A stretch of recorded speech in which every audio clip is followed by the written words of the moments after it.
je souhaitais vous proposer de faire un point macroéconomique. C'est avec les lueurs du passé que l'on arrive à mieux comprendre l'avenir et je vous propose en quelques points de revenir sur ce qui s'est passé depuis 2020. En 2020, comme vous le savez, il y a un confinement mondial, donc il y a un choc de demande.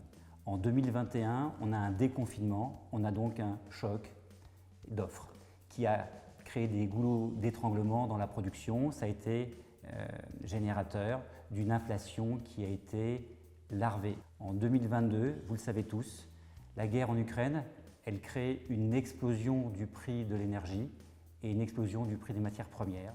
On va s'inscrire, je l'imagine, dans un nouveau cycle d'inflation qui va probablement se maintenir à un niveau compris entre 2,5 et 3,5 sur une longue période.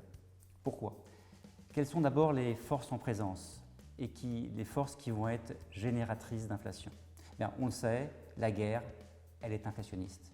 On le sait que les plans de relance colossaux en Europe, le fameux plan Marshall, le New Green Deal européen avec 750 milliards de dépensés sur les 10 prochaines années, il va être inflationniste. On sait aussi bien évidemment que le chômage à des niveaux très bas, il va être inflationniste. D'ailleurs, je suis tombé sur un chiffre du ministère du Travail. Savez-vous qu'en troisième trimestre 2022, il y a 372 000 emplois qui sont non pourvus.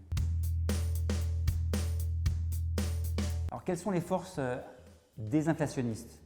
Tout d'abord, le prix de l'énergie, du gaz et l'électricité qui revient aujourd'hui à un niveau antérieur de l'invasion en Ukraine. Ça, c'est une bonne chose. On a aussi une baisse du prix du fret maritime.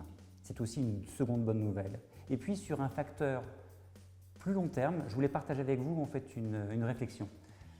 Vous le savez, on est au niveau mondial dans un contexte de dénatalisation qui va induire une baisse de la consommation et donc une baisse de la demande. Et je pense que ces différents éléments vont pouvoir contrecarrer le niveau élevé de l'inflation et que l'on va dorénavant s'inscrire sur un plateau de quelques années. Qui dit inflation plus importante, dit aussi mécaniquement une croissance nominale plus élevée. Ce qui induit, à mon sens, des opportunités qui vont se créer, et tout particulièrement dans l'économie européenne. Donc je pense que des valeurs industrielles, des valeurs cycliques, elles vont être privilégiées dans ce contexte de plan de relance très important.